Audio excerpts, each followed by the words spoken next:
Olá! No Brasil existe a cultura de que toda autoridade deve fazer jus a alguns privilégios. O mais visível deles é o carro oficial. No ano passado, só o governo federal gastou mais de R$ 1 bilhão com a sua frota de veículos. E esse valor não inclui todos os contratos de aluguel. No final do ano passado, a Comissão de Assuntos Econômicos do Senado aprovou um projeto reduzindo a um pequeno grupo as autoridades que continuariam com esse direito. O governo federal, por sua vez, já discute a publicação de um decreto com teor semelhante. Para conversar conosco hoje sobre esse assunto, nós recebemos Jovita Rosa, presidente do Instituto de Fiscalização e Controle, uma organização não governamental com sede em Brasília. Doutora Jovita, obrigado pela sua presença. É uma alegria estar aqui, podendo contribuir nessa manifestação e para que a sociedade possa também imaginar como é que nós podemos avançar nessas economias. Sim, a questão da economia é o mais relevante aqui, né? Nós temos gastos enormes do governo com coisas supérfluas, pode-se dizer assim. Porque, na verdade, a maioria das pessoas que desfruta de um carro oficial hoje em dia não é propriamente uma autoridade. Você tem muitos carros no Brasil para o governo, enquanto em outros países você tem frotas muito pequenas, não é verdade? É verdade. Inclusive, se a gente percebe que as regalias que existem para as autoridades, de modo geral, é um exagero, sabe? Sem necessidade e não traz nenhum benefício para a sociedade, né? Então, eu acho essa medida muito importante e que se estenda, né? Porque às vezes a gente vê abusos, né? O que a gente mais vê são os abusos. É que supostamente o carro oficial é para usado só a serviço e também muitas vezes o carro que já não deveria estar com a autoridade é usado pela autoridade para tratar de assuntos particulares familiares, né? A gente já diminuiu bastante, né? A gente via isso muito escancaradamente há alguns anos atrás. Mas mesmo tendo parado um pouco, mas ainda há exagero e a gente pode cortar. Se eu tenho que cortar os meus gastos, se a crise atingiu a minha residência, por que também não atingir essas regalias, né? Esses gastos desnecessários? Eu acho que é mais do que necessário uma medida dessa e que se estenda também. Às vezes a gente vê o uso de telefones celulares por pessoas, assim, poderia usar os telefones celulares, sim, mas com um limite, né? Não, assim, com liberdade total para você fazer quantas ligações quiser, para quem você quiser. Então, às vezes, a gente vê isso também no serviço público. O mesmo vale para cartões corporativos, né? Para cartões corporativos também, sabe? Então, quem paga essa conta somos nós, os contribuintes. Então, a gente precisa apoiar essa medida e também solicitar que avance nesses cortes dessas regalias, porque isso é revoltante para quem está em casa, que ganha o salário mínimo e que tem que reduzir seu custo, porque você não tem nem de onde... As coisas estão difíceis. Estão difíceis para todo mundo, né? Vamos ver aqui, inclusive, nós fizemos um levantamento, não estão todas as despesas envolvidas, mas a gente pode mostrar aqui para o espectador que os custos com carros, segundo um levantamento que foi feito pela ONG Contas Abertas, com base em estatísticas oficiais, naturalmente, os custos com carros do governo no ano passado foram de R$ 477 milhões apenas na aquisição de veículos, 514 milhões com a manutenção desses mesmos veículos e 328 milhões com gastos em combustíveis e lubrificantes. É importante registrar, inclusive, que esses valores aqui não incluem os carros que são os carros blindados, os carros do Exército, não são carros oficiais para uso administrativo ou para transporte de autoridades. Realmente, se você for pensar, tem mais de R$ 1 bilhão aqui nesse gráfico. Tem mais de R$ 1 bilhão. Então, como é que a gente pode mobilizar a sociedade para convencer as autoridades, e no caso nós estamos numa casa de lei, que são os fazedores de lei, para que esse tipo de gasto não aconteça mais no Brasil. Na maioria dos países isso não existe. A sociedade tem que acordar para começar a cobrar daqueles parlamentares dos quais ela elegeu, né? Atitudes desse tipo, sabe? Porque muitas vezes o brasileiro esquece que ele é corresponsável, né, na hora que ele assina um cheque branco, quando ele vota no parlamentar, ele está dando, olha, você tem uma procuração minha para fazer leis em meu nome, para votar em meu nome, é isso. Então, às vezes a gente esquece de acompanhar esse parlamentar e cobrar dele, porque quando chega no final do mandato, o parlamentar vem nos procurar. Então, que durante esses anos que ele está parlamentar, ou seja, no Senado, ou na Câmara Federal, ou nas Assembleias Legislativas, na Câmara Distrital aqui em Brasília, mas que ele também cobre e postura, não, olha, porque ninguém se elege falando, olha, eu vou aumentar os gastos para as regalias. Não, todo mundo se elege, a população vota em quem promete redução dos gastos, né?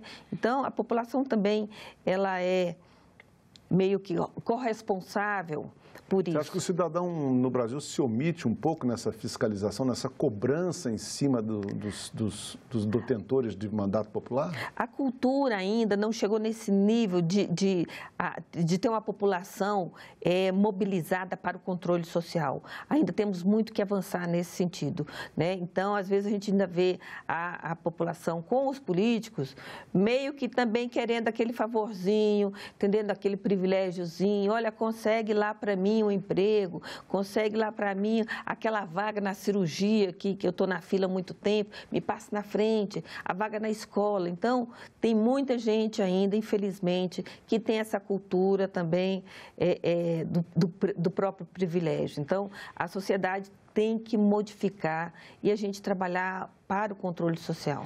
Como é que a gente reeduca a população para entender que o gasto que, por exemplo, qualquer autoridade faz, vem do bolso dele e que ele, no fim das contas, paga por todas as despesas do governo. Então, mesmo quando ele pede, por exemplo, para uma autoridade um benefício, né, pessoal, outras pessoas estão sendo prejudicadas também. Eu acho que a gente tinha que trabalhar um pouco a educação popular em cidadania, né? Nós tivemos no Brasil, em 2012, a primeira Conferência Nacional sobre Transparência e Controle Social, e dentro do projeto, do eixo da educação, a proposta que ganhou em primeiro lugar foi colocar na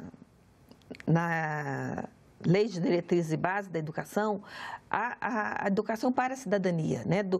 Apresentar a Constituição e aí as formas também de participação desde a primeira infância, lógico, até mas que isso constasse no currículo escolar. Então, para quê? Para que a gente tenha uma participação mais efetiva e também mais qualificada da sociedade. Isso aconteceu? Esse tema passou a fazer parte da Base Nacional Comum Curricular? Infelizmente, nós não conseguimos. Aliás, as propostas aprovadas nessa primeira conferência sobre transparência e controle social, que a gente chamou de Consocial, avançou muito pouco, né? Então, a gente ainda precisa de mais mobilização para o controle social, porque quando um cidadão, ele vende o seu voto, porque isso é venda de voto, e tem uma lei que pune sobre isso, é a Lei 9840 de 99, então ele está vendendo o voto dele, mas ele está vendendo a educação, o transporte público, a saúde pública dele e da comunidade. Então, ele também ele é responsável por políticos que votem contra ou a favor de um projeto como esse, entendeu? Então, nós, cidadãos brasileiros, contribuintes, eleitores, a gente tem que cobrar dos nossos representantes.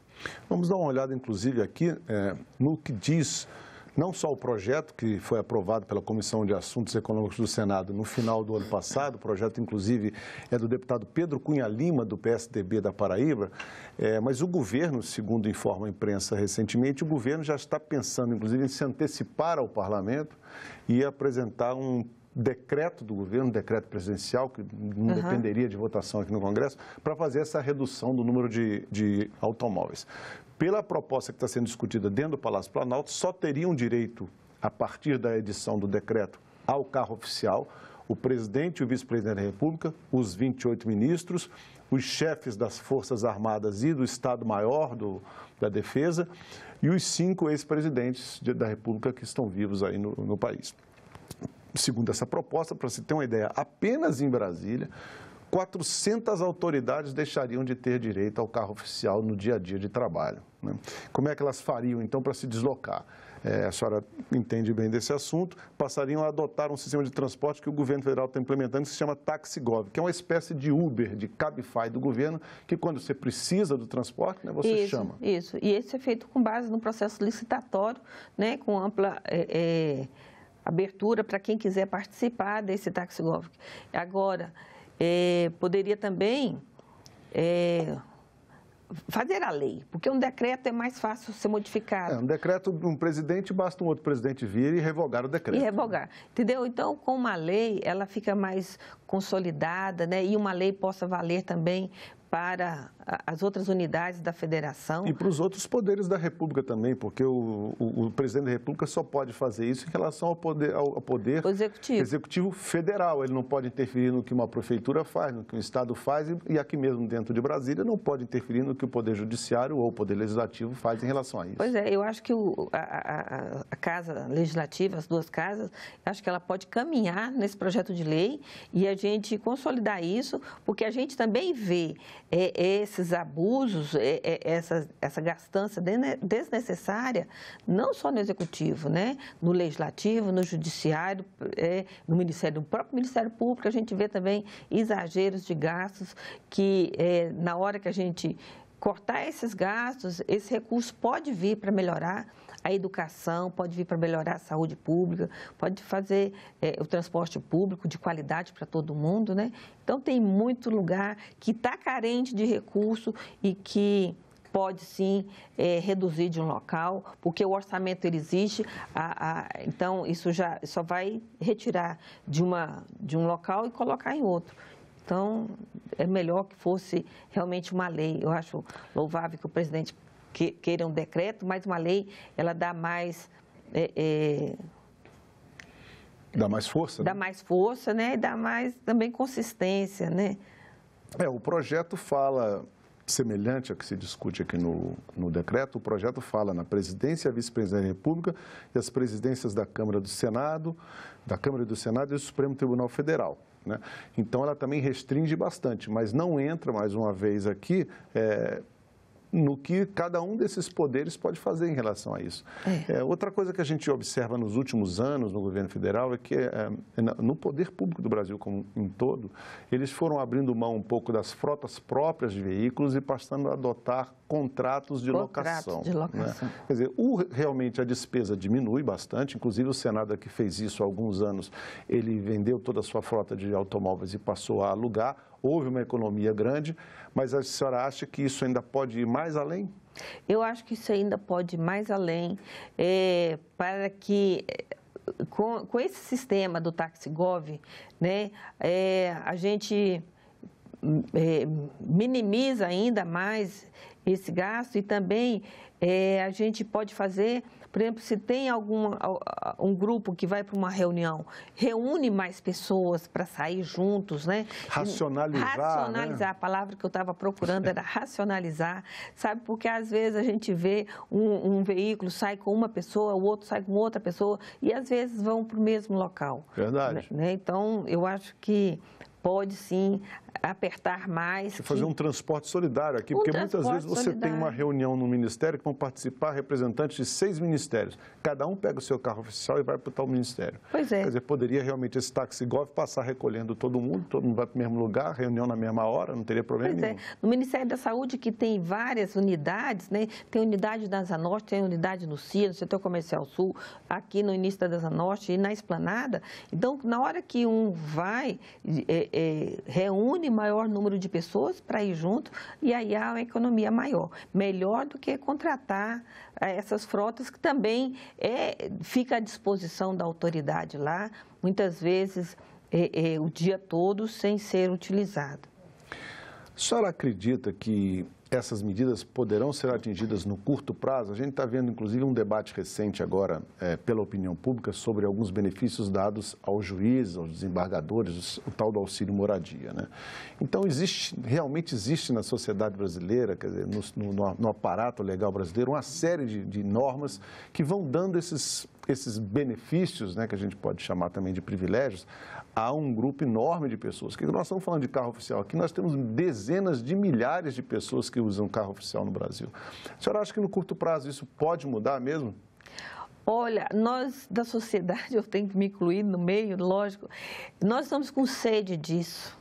Nós estamos assim, sedentos de que haja também, por parte do governo, da administração pública, de modo geral, essa economia, sabe? Não dá para a gente ficar também aceitando essas regalias, né? Seja do Poder Executivo, do Legislativo e do Judiciário, que assim, a gente que convive nas ruas, a gente que mobiliza a população, a gente vê a indignação do povo, né? Então, assim, a gente precisa que as políticas públicas aconteçam, que o judiciário cumpra seu papel, mas todo mundo já ganha muito bem, né? Ninguém tem um salário indigno, né? Então, quem tem salário indigno é a população de baixa renda, e essa daí tem que sofrer com transporte ruim, com a saúde pública de quinta categoria, e a educação nem se fala.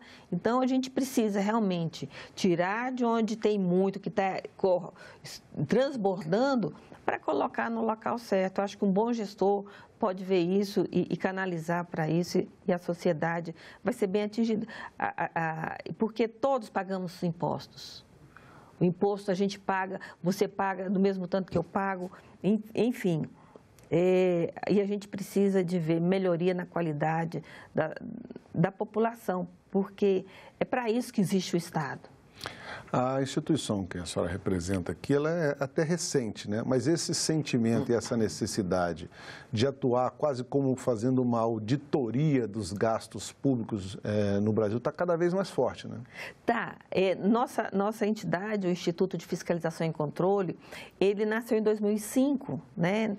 Não é tão novinha, mas assim, nós nascemos com a necessidade da mobilização da sociedade para o controle social. É uma entidade que nasceu de outras entidades, de servidores da área de controle. Por exemplo, eu sou auditora do SUS, a minha entidade é a UNASUS. Aí tem a Auditar do Tribunal de Contas da União, tem a UNACON da CGU, tem os auditores da Caixa, os peritos federais. Então, nós criamos essa entidade para mobilizar a sociedade para o controle social, porque os conselhos de políticas públicas existem, mas eles têm uma atuação meio que engessada, né? Então, nós começamos a nós temos um projeto da auditoria cívica na saúde, onde a gente mobiliza os moradores a gente usa fiscalizar, mas assim, mais para zelar, para cuidar, para ter esse pertencimento, que a coisa pública me pertence. Eu pago imposto, o posto de saúde perto da minha casa me pertence, eu tenho que zelar dele e ajudar com que ele funcione. Como é que funciona esse projeto de vocês, de auditoria? Auditoria cívica, onde tem pessoas mobilizadas, nós iremos lá, aí a gente fala da lei de acesso à informação, porque é a nossa Bíblia, né? Então, a gente mobiliza as pessoas, capacita pela lei e fala da importância da participação, porque tanto a corrupção quanto a melhoria da política pública, ela é proporcional à participação cidadã. A partir do momento que o cidadão participa, melhora a transparência, melhora a qualidade dos serviços públicos e diminui a corrupção. Então, a gente mobiliza a população para isso, a gente conversa com os usuários o programa Saúde da Família, né? Porque é o programa de saúde e trabalha na promoção e na prevenção. Então, a gente conversa com os usuários, a gente vê como é feito aquele atendimento, quais são as dificuldades que eles têm. Se está faltando alguma coisa. Se está faltando, como é que é feito as marcações de consulta, os exames, se demora, a gente pergunta, tem um questionário. E qualquer pessoa que saiba ler e escrever pode participar. Então, a gente também tem um outro que olha a lista de medicamentos. A política de atenção básica do Ministério da Saúde, do governo, ela tem uma lista de medicamentos. Então, a gente olha como que esse medicamento está sendo armazenado, a gente olha se tem medicamentos vencidos, se está completa a lista, né? E a gente olha também a estrutura, a gente olha se tem rachadura, se a pintura está mofada, se tem aparelho quebrado, né? E esse levantamento todo é apresentado para as autoridades, é feita uma denúncia ao Ministério Público, à Justiça? Como Não, é que funciona? assim, normalmente a gente convida as autoridades também, o secretário de Saúde, a acompanhar porque assim, é um trabalho muito mais de conscientização do que de fiscalização. A gente chama de auditoria porque, às vezes, nosso meio de trabalho, né, nos levou a isso, mas não chega a ser uma auditoria, né? E a gente conversa também com os trabalhadores, a gente vê as condições de trabalho que eles têm, porque são as pessoas que estão de frente, na linha de frente do Sistema Único de Saúde, eles que atendem essa população carente, né? Porque quem usa o Sistema Único de Saúde é a pessoa que... São os mais carentes, quase sempre. Então, a gente vê como que é feito. Você tem capacitação, né? Os agentes comunitários de saúde, a capacitação que eles tiveram. Na pesquisa que a gente faz com o usuário, a gente pergunta se ele conhece o agente comunitário de saúde, como é feito essa visita que mensalmente o agente faz às famílias, né? Então, a gente prepara esse relatório e entrega nas mãos do secretário, entrega nas mãos do Ministério Público, às vezes, tanto o secretário como o Ministério Público vai com a gente, mas a gente mobiliza igrejas e associação de bairros, de cidade, enfim, a gente... Quem quiser participar do trabalho, quem quiser se engajar nesse esforço de fiscalização e de contribuição para melhorar o serviço público no Brasil, pode procurar a sua entidade? Pode procurar. Como é que faz? Lá nós temos um site, né, que é o www.ifc.org.br. Nós temos também uma página no Facebook. Então, entrar em contato, porque a gente trabalha com essa mobilização. E... Tem algum telefone que a pessoa possa entrar em contato? Tem o 61, né, o que é o DDD de Brasília, 3224-4368. Então, nosso contato, né? Bom. Doutora Julita, muito obrigado pela sua presença no nosso programa. Eu que agradeço. Obrigado. Você pode rever esse ou qualquer um de nossos programas. É só você acessar senado.leg.br/TV. Se você tem alguma sugestão de assunto para cidadania, é fácil. Mande um WhatsApp para 61 999 66 1616. Se você preferir telefonar, ligue grátis para o Alô Senado, 0800 61 2211. Obrigado mais uma vez pela atenção e até o nosso Cidadania.